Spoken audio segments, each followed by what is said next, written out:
All right, good afternoon, everybody. Welcome to the Hitchhiker's Guide to New Space Systems Engineering. We will be having Ignacio Chichile speaking to us today. Chichile works in space systems and enjoys early stage and scaffolds engineering. He's interested in architecture, interoperability, autonomy, reusability, and modularity, and how all these things combined can make possible a better use of space and technology. Welcome, Mr. Chichile. You may go ahead. All right, thank you very much. This is my presentation. The idea of this presentation is to show, maybe to demystify a little bit the new space industry. I mean, there has been quite a lot of news lately about smaller companies launching or building rockets or building satellites or building some other space systems. And new space is a kind of a subcategory of the industry that it's not very well defined. Let's say there's no one single definition of new space, and maybe the spirit of this presentation is to, well, maybe try to show a little bit from experience what is new space, or how new space is different for, I mean, a little bit different from the more like traditional way of doing space systems. So yes, so this is how it's gonna be. Maybe a very quick introduction to who I am. I'm from Buenos Aires, from Argentina. I currently live in Helsinki, Finland. I'm a certified systems engineer professional. I mean, from INCOSE, from the International Council on Systems Engineering. I count around 20 years of experience in technology development. From those 20 years, 13 are in space industry, and from those 13 years, I can maybe cut them in two halves. Like the first half being in more like the traditional space industry, building satellites the size of a truck for scientific missions or even defense and communications. And then maybe the second half of those 13 years are spent in this, what it's called new space, in smaller companies, early stage companies, and young organizations. I started my adventure in new space when I joined ISAI in early 2016. ISAI is a Finnish remote sensing constellation operator. ISAI has launched the first synthetic aperture radar microsatellite ever. There were, like before, synthetic aperture satellites before from bigger entities, but the microsatellite the size of a washing machine, around 100 kilograms, that was world's first, and we did that in ISAI. We launched that satellite in 2018. My time in ISAI was also split in two parts. I mean, the first part, I was responsible for software. That meant basically all software that was needed for the satellite, but also for other parts of the operations of satellites. And then the second half of my time in ISAI I was VP of spacecraft engineering, more like coordinating the effort of many engineers in terms of satellite architecture and design, building, and testing and launching. Now in 2020, I joined Reorbit, which is the my current company. I mean, at Reorbit, I am the Chief Technology Officer. I'm the CTO. What is it that we're doing at Reorbit? At Reorbit, we're exploring a bit new ways of doing space. I mean, new space architectures, and we're trying to focus on areas such as reconfigurability, software-defined architectures, and sustainability. I will talk a little bit more about the sustainability part in a way that it doesn't sound as an empty word, because sometimes people use it a bit lightly, the sustainability. And I will try to explain from a space perspective what sustainability is and how can be done or should be done. Of course, you can, if you want, you can know more about me, about Reorbit. We have some, I mean, I have a LinkedIn profile, company site, and newsletter. I believe this presentation will eventually be, I guess, I will give the slides, so you will have access to the links in case you're interested. I also have some. I work in new space, but I also write about new space because I find it like very. I'm very passionate about it, and I like to write. So I published a book that is called New Space Systems Engineering. I mean, the title of this presentation today is actually the title of the first chapter of the book. I think it was, I mean, the first, I mean, the book is overall like it's like a primer to space and to new space. So the first chapter is about, well, trying to in some way describe what new space is, and it's that this presentation is inspired by that chapter. So this book was published in 2021 by Springer. Then the book presents a bit of a technical and organizational side of new space, and also about early stage startups. The book dives into the complex scenarios faced by startups as they grow, as they mature, trying to propose and provide some solutions for some challenges that typically these companies find. There are like many topics in the book. I mean, it's not a book that is fully technical or fully organizational. I'm discussing product management, requirements, conceptual design, model architecture, and many other topics. I also have some other, I have published some other things related to startups, also related to managing startups. These are free publications, so you can just download them from Smashwords. Basically, these two refer about, well, the beauties and the challenges of developing things in the context of small companies. And with maybe the second one, this unmanaged, is a little bit with a humorous and somewhat, I would say, sarcastic view on the role of managers and how scaling a company is not an easy task. I mean, it's never an easy task. And last, about this kind of self-promotion part, I also write semi-regularly at some Substack that I keep. It's called managerseverywhere.substack.com. And then sometimes I put there some thoughts about space, managers, technology, and all that combined together. Okay, so now maybe moving quick into the topic. What is NewSpace? Again, I think there's no definition by the dictionary, and perhaps every people you ask will give a slightly different opinion or definition what NewSpace is. My remarks on this presentation are heavily influenced by my I would say my track in the NewSpace industry, so definitely it's coming from my own experience. By no means any of this is written in stone. Of course, I invite everyone in this presentation to do your own research and try to understand more if you're interested.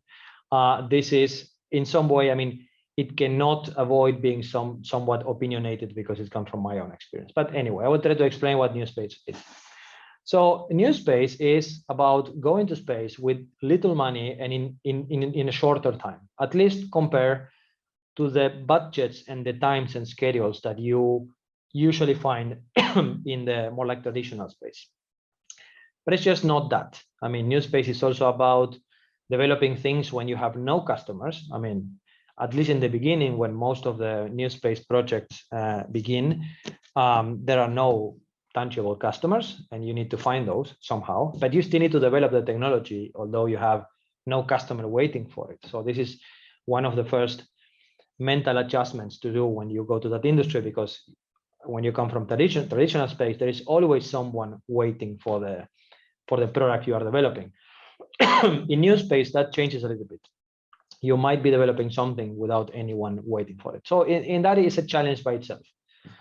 It is also typically, I mean, NewSpace is about not having a lot of previous space experience. This means that there is a lot of young people coming from universities, coming from not from a lot of industry experience, taking part of this company. So these companies are having an average quite young age.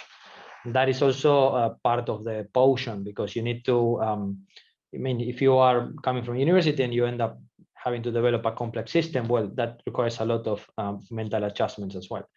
The third bullet, which is to me perhaps one of the most important, and you don't really see it emphasized the way it should be emphasized, is that usually these NewSpace companies have no organizational structure. So are new companies recently founded with immature processes, no human resources policies, almost sometimes not even human resources departments, very fluid or non-existent business models and product lines. Everything is moving, and things are the organizational parts of the company are defined as the company is growing. And that is remarkable, because it's not only about developing very complex or reasonably complex systems like spacecraft or rockets, but it's also about growing the company around it. And that is not a small task, and perhaps it's even more challenging task than the rocket or the spacecraft. So that's what I'm saying in this bullet, right? I mean, the main challenge is not about the complex artifact, but also about creating healthy, scalable organizations. And many, I mean, you see that the NewSpace startup ecosystem has quite a big amount of companies who never make beyond the seed stage, and many, I mean, often the reason why many companies die prematurely is because of the struggles around what I call the big system. This means the product that you're designing plus the organization. So the whole thing, not very well thought. Well, it's one of the main reasons why NewSpace ideas die or never make it past the seed stage or even the angel investment stage. Because you need to attract talent, you need to build a lot of structure to make possible to design the product. And well, many companies struggle doing that. Then of course, about finding funding. I mean, NewSpace as an industry is largely funded by venture capital. There is an increasing interest in space as a business, but there is a problem, a bit of a challenge there, that there is still, I would say, big ignorance or quite reasonable amount of ignorance about what space can really unlock, also from investors. I mean, investors are excited about space, but sometimes they don't fully understand what it takes to design complex space systems or the actual applications of the technology. Sometimes people are still blinded by the, I would say, space halo, the rockets and the fumes and the smoke and everything going up, and then the space. I mean, it's easy to get blinded by it. But then there is quite a lot of lack of clues, I would say, about how are the, I mean, how real are the markets? I mean, how to exploit those markets.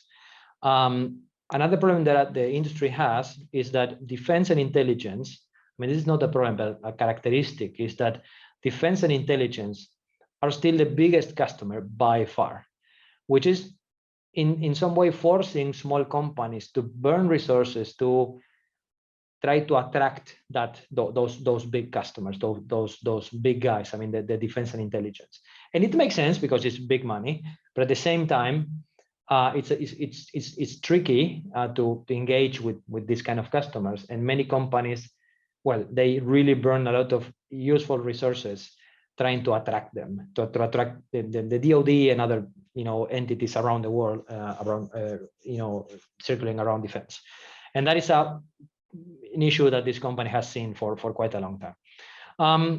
NewSpace companies are also in general interested in finding or trying to make an exit. This means going to going public or being acquired or merging or trying to somehow at some point exit, and what is called exit in the financial kind of a jargon.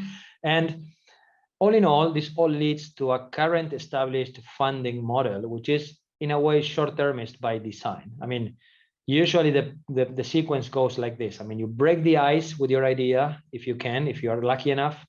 You grow very fast. You often struggle to scale. You try to boost your valuation no matter what, and then you try to exit. So that is kind of the sequence that these companies are following.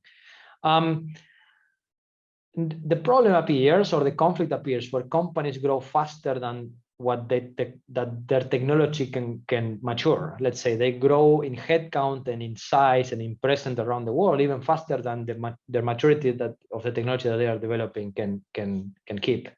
So sometimes you see that this misalignment, right? I mean, the organizational growth versus the technology growth. They seem to have different. Yes, sorry. Sorry to interrupt. We have one question for you. Yes, I don't see the questions though. If you can, I'm not sure if I will go ahead and read out for you. Has yes, the Hyperloop ever been considered for space operations? Sorry, can you repeat? The audio cut in the middle. Yes. Has the Hyperloop ever been considered for space operations? No, not. I mean, at least not very realistically. I have to say. No, I haven't heard of anything like beyond some idea every now and then, but not that I'm very familiar with on anything tangible around Hyperloop, honestly. Anything else? Any other questions? That is all for now. You can go ahead and Okay. Wait, I don't know what happened. It just came back. Yes, we were here. So as I said, the time scale of the company growth versus the technology growth, there is some problem there. The model is pushing companies to mature faster, and that is creating some challenges.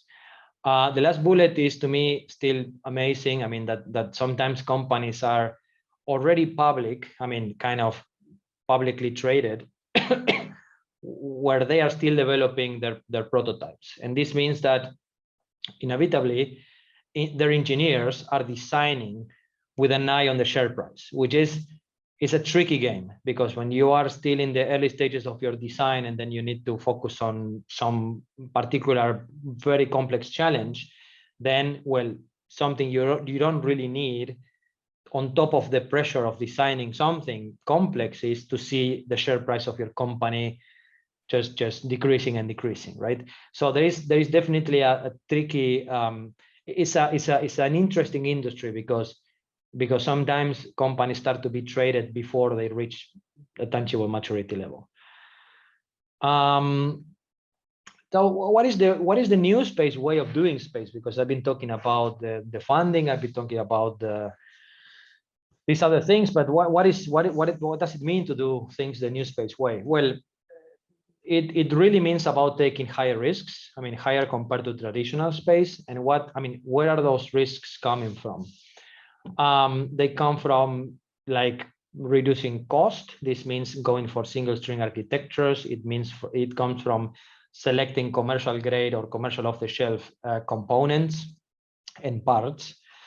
It means using extensively open source tools and libraries. It means experimenting with supply chain. I mean, this means also using subsystems and parts coming from some other early stage actors. The NewSpace way also means that launch does not always define that everything is done on the satellite. Let's say you can launch and continue perfecting your satellite like afterwards, which is, still done in classic space. Of course, in classic space or traditional space, you patch software on satellites, you do that. But in the way that NewSpace does it, sometimes it's quite amazing, because you may launch, I would say, a beta version of your software or onboard software, and then you continue releasing your posterior versions while you are already there. So this is in some way unthinkable in the traditional way of doing space. So what I put there in a maybe somewhat humorous way is that some satellites in the NewSpace industry are kind of flying development environments, meaning that as they fly over the ground stations, there are engineers on the ground uploading new features because the technology allows you to do that, or in the way that you operate the satellites, this is doable. The third bullet, partnering with other early stage organizations, this is a very typical effect. NewSpace actors attract other NewSpace actors, and then this becomes a bit of a small ecosystem of young companies trying to sell each other products and services. And that's also what I meant with experimental supply chain, because when you're designing a satellite, for example, if you're talking about satellites and you need some part, usually that part, very frequently that part will be very expensive for your budget, because that part is made by some industry giant that is just selling for millions, and then you cannot afford it. So then you find some similar company that has started 6 months ago, it's just like 20 people, and then they're doing the same. So then that's why you can afford, and also these other companies seeing you as an early adopter, which also it's also adding, I would say, it's a validation to their business model that there is someone interested. So it's kind of a reinforcing loop, and then many times NewSpace designs are basically composed of an ecosystem of smaller young companies offering things and doing things. So that's very NewSpace. I mean, that's the NewSpace way of doing this.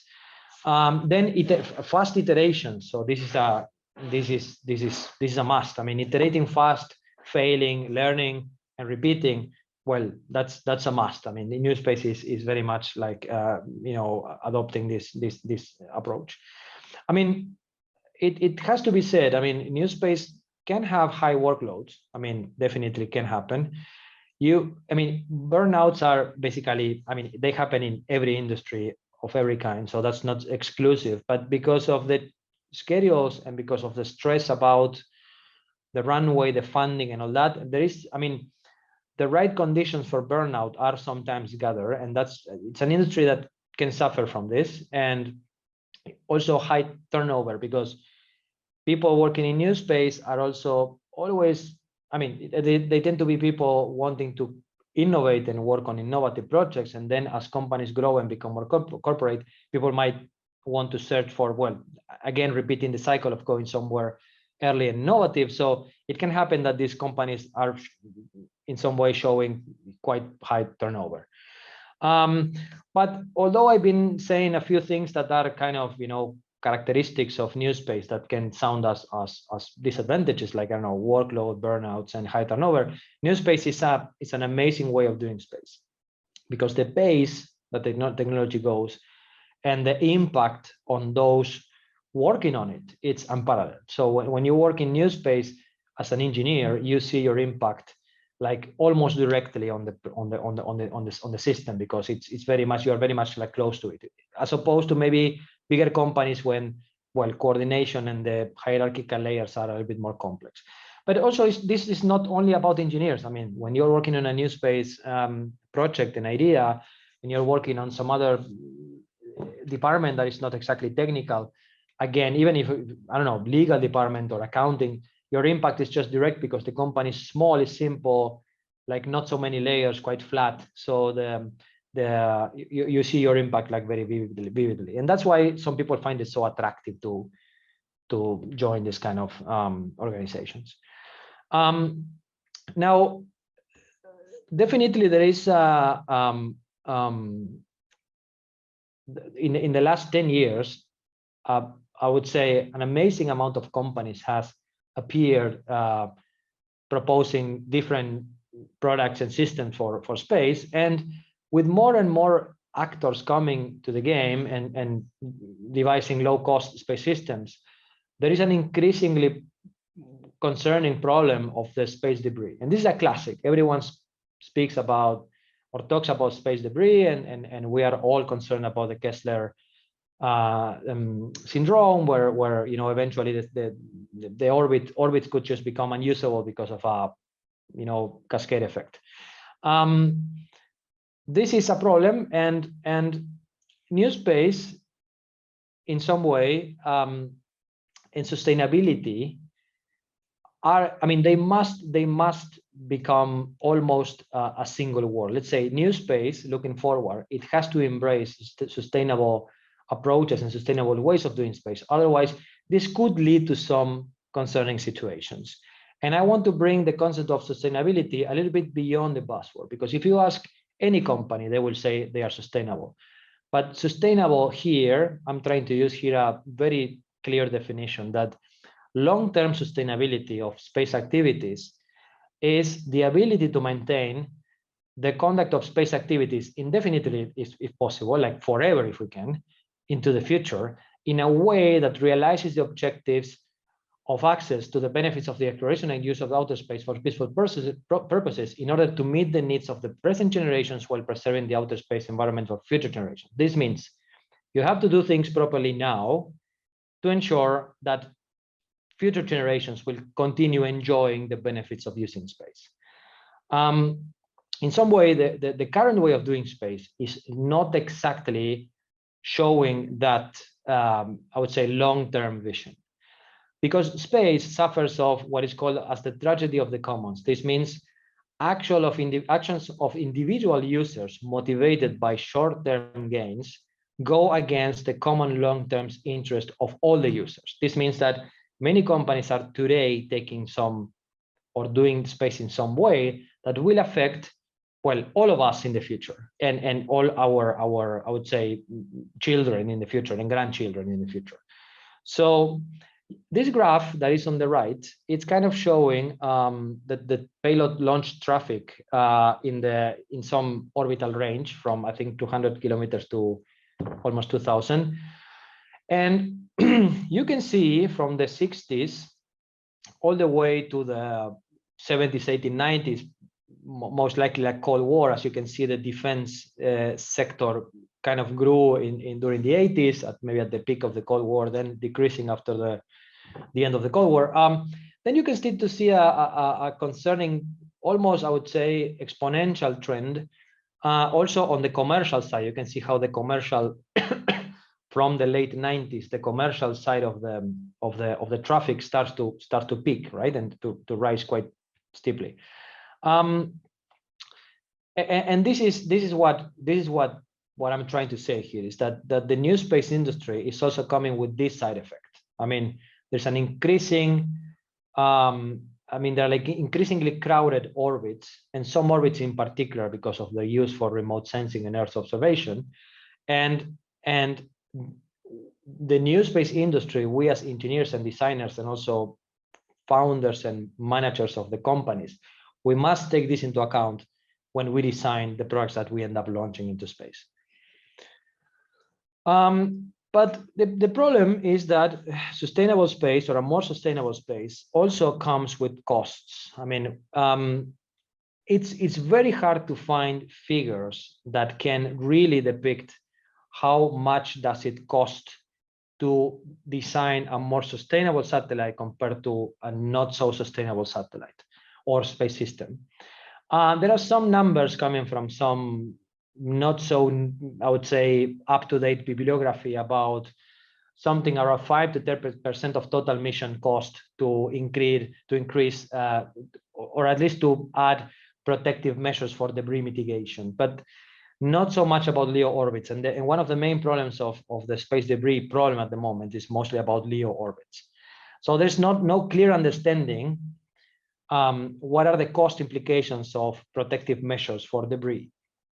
But of course, it's not only about what the satellite has under the hood when it comes to debris. Also, there are operational costs associated with space safety. I mean, your operators start to receive hundreds of warnings per year about conjunctions and about potential collisions, which also means that many of those will be false or inaccurate. This creates a significant workload on operators in terms of analysis and data management, because every conjunction requires quite an amount of intellectual work to realize what to do, to plan maneuvers and whatnot. If the conjunction warning is considered critical, then, well, collision avoidance maneuvers must be conducted, which can take long to plan and perform. This also consumes satellite propellant. In addition to that, your payload cannot be used during the time that, most likely cannot be used during the time that you are performing a collision avoidance maneuver, which also means that your revenues are impacted because you cannot provide value to your customers if you are trying to avoid crashing to some other satellite. So definitely there is a cost implication of the increasingly crowded orbits on the operational side and on the design side. But all in all, the last paragraph here is that the current costs of space debris are nothing compared with the future prospects. In a worst case scenario, certain orbits may become just unusable due to continue self-reinforcing space debris generation. This means this could affect, for example, human spaceflight. This could affect communications. This could affect like many services that we are relying on for our, I would say, digital lives, in case that this effect could take place. So everything is great about new space, but definitely this industry needs to continue evolving with sustainability as part of the design process and also as part of operations. Otherwise, the growth rate is not sustainable. Of course, how can NewSpace contribute a little bit to a better use of space? I mean, a more sustainable use of space. Well, space traffic management practices, that's a must. Currently, many times the collision avoidance between satellites, when the monitoring entities are informing that there is a probability of collision, the way companies and entities coordinate to avoid the collision is extremely human oriented and manual. It sometimes requires people picking up a phone and talking on the phone what to do. This is changing. I mean, companies are also starting to adopt automatic ways and automatic mechanisms of doing this in a way that no humans will be involved. But this is at the very early stages of its maturity. So it still requires a lot of work to eventually have an automated space traffic management system. So for that, we need definitely better coordination, better regulatory frameworks, better enforcement as well. Well, the orbiting mechanisms, again, active and passive, satellites also sometimes stop functioning because space is aggressive and hard. And then what happens when a satellite is not active anymore and not capable of operating propulsion to do an active deorbiting? So, well, there are ways, there are mechanisms, some companies are coming into the market offering some systems, but definitely the orbiting mechanisms are not the usual equipment on board of a NewSpace satellite. And of course, we can do better from the design perspective. We can design for modularity, intra-satellite, inter-satellite reusability. For example, today, if a satellite payload lifetime is over, but the satellite otherwise is over or obsolete, and then the satellite platform or bus otherwise is still capable of providing service, well, still the whole thing is decommissioned or sometimes even abandoned because there's no way of decoupling payload and platform because it's basically one metallic box. Then, of course, a greener space engineering from the ground. We engineers, I will talk for myself, we are not educated in university for environmental awareness when we design. We are educated for cost effectiveness. And both things do not really go hand in hand. So this means that a more environmentally aware engineering process needs to be done from the beginning when you design something for space. Reducing electronic waste. There is a lot of waste generated in the process of designing a satellite. You have printed circuit boards, you have hazardous materials, you have chemicals, you have a lot of things that you use to make the satellite, and that is waste that doesn't go to space, or basically it goes to trash. So a greener way of conceiving the satellites, designing the satellites, it's also it would be a good idea, or it would be good to start adopting. And yes, and again, the space safety requires a great deal of orbital agility, which also requires extensive use of propellants, and propellants can be hazardous, and also during ground handling, and for the atmosphere during the entry. So there's also the issue that the chemicals that we tend to use, if you're talking about chemical propulsion, are not the nicest chemicals ever in some cases. And well, we need to handle those as humans on the ground, or sometimes we need to dump those in the atmosphere. The quantities might not be extremely impressive, but still the I would say cumulative contribution of all those missions will definitely start creating some problems. Now, about leaving a little bit the whiteboard, the sustainability question behind. Now,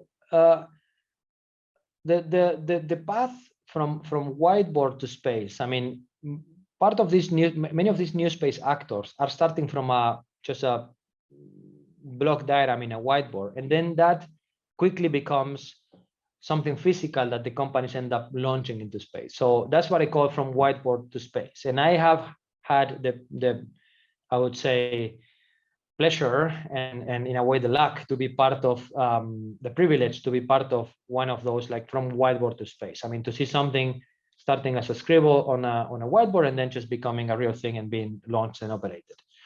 Now, what are the things that are very important in that process? You know, when you want to bring some scribble from a whiteboard to space. So basically, of course, they're like business factors. So that's a must. I mean, you need to prototype the business. This means knowing your customers, your product proposition, your revenue model, your channels, your value proposition, your costs. You need to try, learn, adjust, repeat. I mean, the business. I'm talking about the business. You really need to try things and go somewhere. Try to call people, see if your idea is picking up, collecting feedback. So there's an active. I mean, the business needs to be prototyped as much as the satellites, let's say. Then to take something from whiteboard to space, there is a social factor. I mean, every company is about connecting brains together, and to connect brains together connect brains together in a proper way. You need to ensure diversity. You need to embrace humor, preserve the culture, offer psychological safety, and of course, a responsible growth for your organization. And last but definitely not least, there is a technical column here, the technical factor, where you must understand your life cycle stages. This is what I mean with discretization of the life cycle. You need to understand what are your stages and what are the gates between stages in a way that you can move from one to another in a proper way. An important factor is also to commonalize between products and projects, because sometimes companies start talking to some customer, some project pops up, then some other project over there. And it's good to commonalize, otherwise you end up creating like parallel universes, and that's not good for a small company. The third bullet, what I call avoidance of pointless vertical integration. Some companies are very prematurely embracing vertical integration for the sake of owning the whole supply chain because they want to be self-sufficient. But at the same time, going vertical comes with a lot of challenges because it imposes a lot of work on the research and development. And in the beginning, when you want to prove a concept, sometimes you don't really need to be, you don't really need to be vertically integrated to prove a concept. You can grow that in vertical integration later in time once you find yourself in the market and you have a name. In the beginning, at least from my point of view, I find it a bit damaging for these new space companies.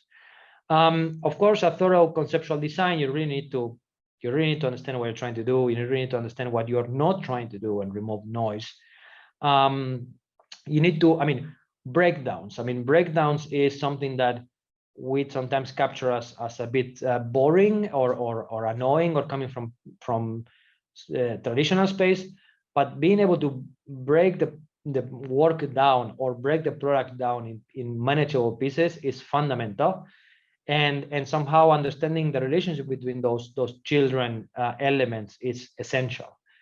And then, of course, sound fundamental requirements. And I think the key here is the word fundamental. You really need to capture the 5, 6, 7 things that your system is. You must perform. You must do. You need to capture those and use them as your compass. Otherwise, if you have no requirements, that's a problem because you don't really know what you are designing for.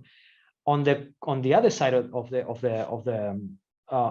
the other extreme, if you have too many artificially specialized requirements, that's usually not a good idea.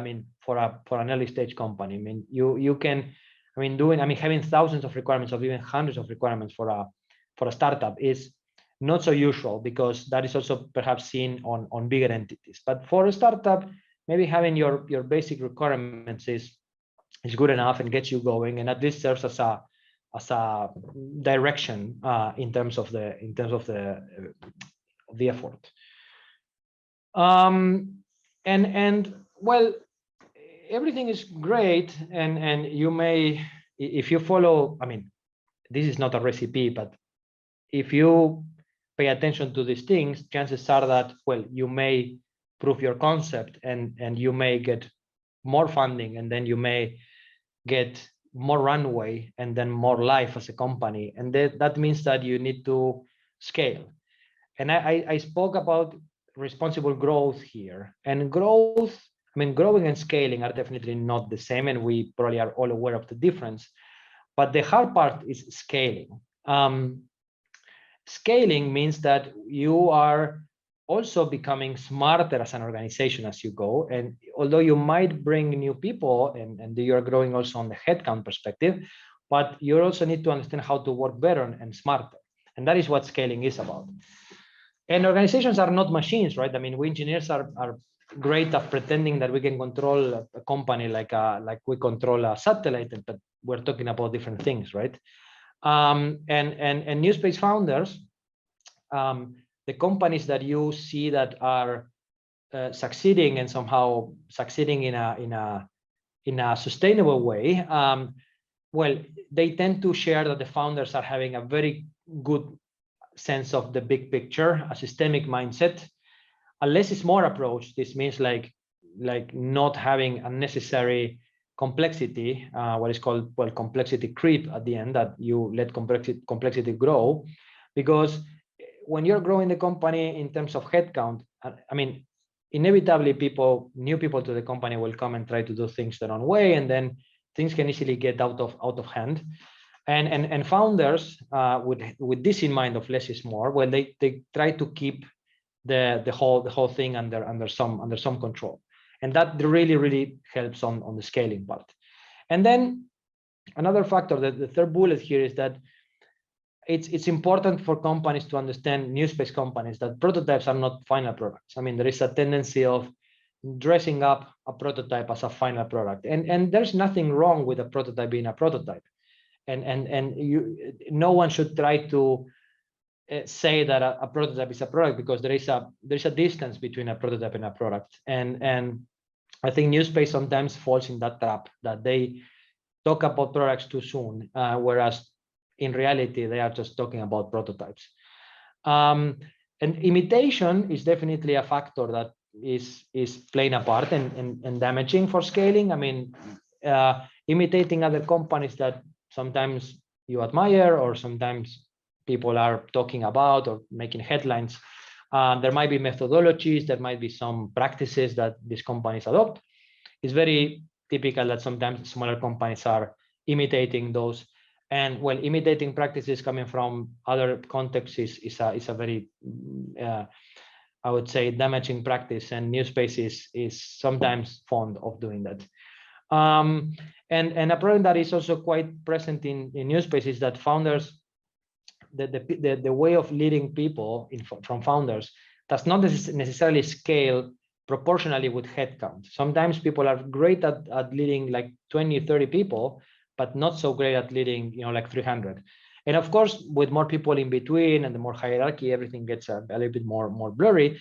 But still, there is this factor of the founder syndrome, sometimes called like founderitis, that sometimes some founders are still very influential, and sometimes that can become a problem where they don't really delegate. So these are kind of, if someone from the audience today is coming from traditional space, from big companies or big entities, this may sound difficult to believe, but NewSpace is basically this. I mean, NewSpace is great and very innovative, but at the same time, it's challenging, because, as I said in the beginning, it's not only about the space system they design, it's also about the companies they create. I think that's, well, I think this is probably the last slide. I was trying to capture all I said in the previous slides into something as concrete as possible. NewSpace is about innovating in a constant sense of urgency, because that sense of urgency is there all the time.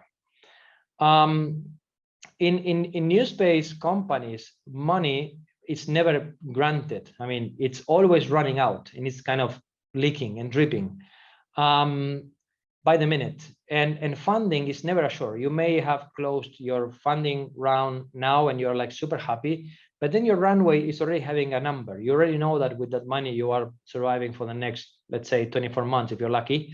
And that is definitely playing in the minds of everyone in the organization. So innovating is also done And sometimes even because there is a constant sense of urgency.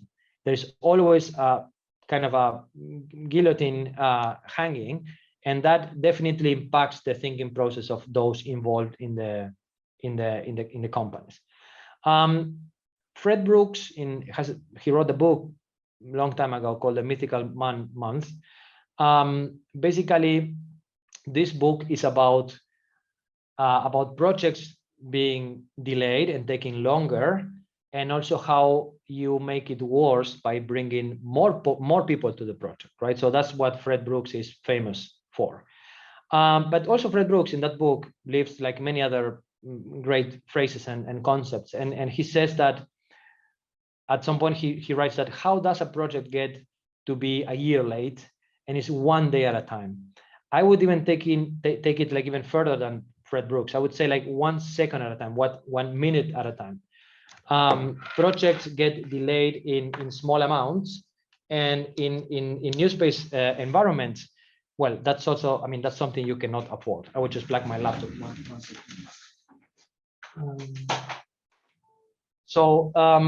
And on the same note, there is this Hofstadter law that says that it always takes longer than you expect, even when you take into account Hofstadter law. Everything takes longer than expected.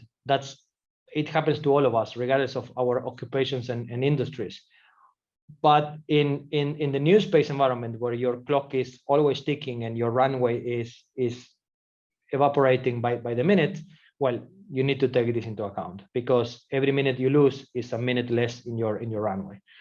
And as I said, there's no time to lose, so that sense of urgency is always there. And analysis paralysis, which is very typical in many environments, it's prohibitive, right? I mean, it gets you, it just knocks you out, because you cannot stop forever in a company like in a NewSpace company trying to decide or analyze forever a situation. Sometimes our conflicting views are opposing views about something, and then it is important that these companies are moving ahead with some decision, the best decision possible in light of the current information. And then, as I said, you need to act fast and then learn to bend the odds. If the decision that you took was perhaps not the best ever, still you should have the leeway to try to correct the trajectory and make sure that still the outcome is beneficial. So this is what I talk about in that book that I presented in the previous slides. I mean, I go in long extent into many of these topics in way deeper detail. I also go into technical things, as I mentioned before, that are perhaps like pointless for some of you. But that book, in a way, tries to capture the experience of someone like me, entering this industry and trying to survive in this sense of constant urgency that I comment in this slide. For me, it was a particularly big adjustment coming from a company doing things the traditional way and getting into this kind of environments, because there was a time where I was thinking that everyone was wrong and I was right. I was coming from how space used to be done for the last 64 years, and I was thinking this should continue to be done this way because this is how the big guys do it. It took me a while to understand that actually there is another way of doing this, but you need to be careful. You need to understand the risks involved with this method. But at the same time, it's a very enjoyable way of doing space because the results are like very tangible as an actor inside the company, but also as a spectator. Because when I read about NewSpace companies launching incredible products into space, I also enjoy it as part of the audience, because I know I can guess somehow how they work and how they can achieve those technological feats in such a short time compared to what the big actors do.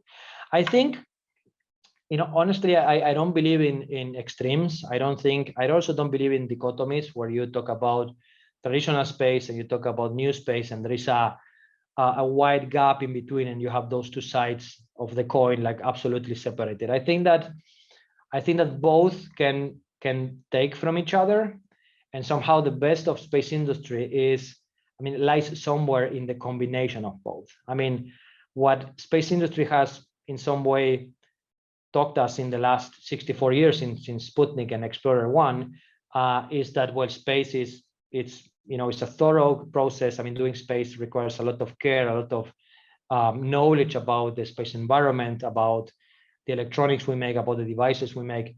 It's a very thorough industry. At the same time, I think that new space can benefit, or traditional space can benefit from new space in a way that sometimes processes are too manual in traditional space, and new space is embracing automation, embracing autonomy, machine learning, artificial intelligence, and all those technologies can in some way, benefit each other. In some way, new space sometimes can act as a playground for traditional space to start adopting technologies for the missions they are working on. I do believe that space exploration right now with lunar economy coming back, with the idea of colonizing some other planets. I mean, definitely we must find a more agile way of doing space. We cannot afford to spend 20 years developing a spacecraft and spending $20 billion to develop it, because then the risks put in one single box in one single rocket are just like insane. So I think that the way to go for achieving the lunar economy and colonizing other planets, we will have to embrace more flexible technology, more advanced technology than the one that traditional space uses. And that's why I believe that the synergy between new space and classic space is perhaps the best of both worlds. That is all I had for today. And I would like to thank you very much for your time. And if you have more questions, I would really like to answer them if I can. Thank you very much. Thank you for sharing, Mr. Chichile. If there are anybody with any questions, go ahead and ask the speaker right now.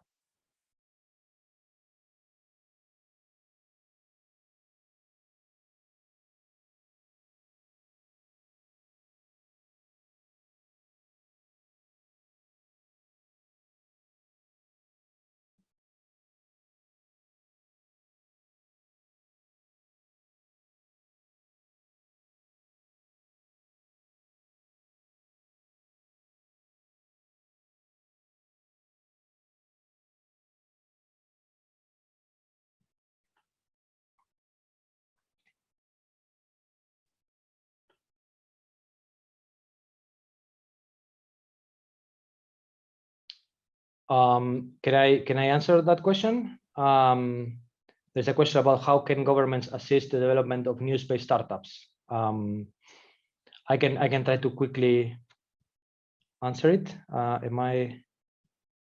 Yes. There's an increasing amount of institutional programs, and that's great news. I think the only caveat there is that the government should assist the development of new space startups in, avoiding the long bureaucratic processes that it usually takes to apply for these programs. Let's put it this way: a new space startup usually burns a considerable amount of the runway preparing the heavyweight proposals for governmental incentives and programs. And it's understood governments are usually bureaucratic, and that's no news. But in some way, if governments really, really want to help new space industry to bloom, they really need to think a way of making applying to those programs way more lightweight, because sometimes companies cannot afford to apply because they need to pay themselves the time to go through the long process of applying. So it's a little bit of a challenge. I do believe that governmental assistance is a great idea if done the NewSpace way, let's say, not with the heavy paperwork. That would be my answer to Rose.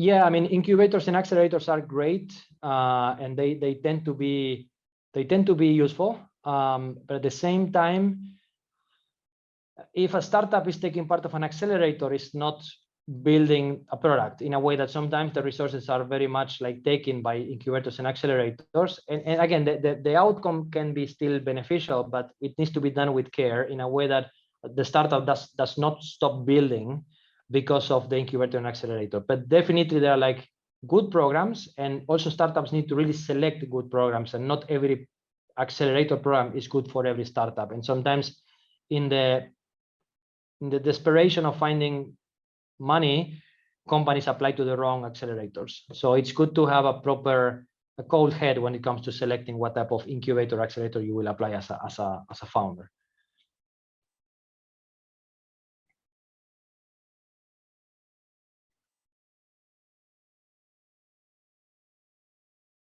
Thanks, Rose.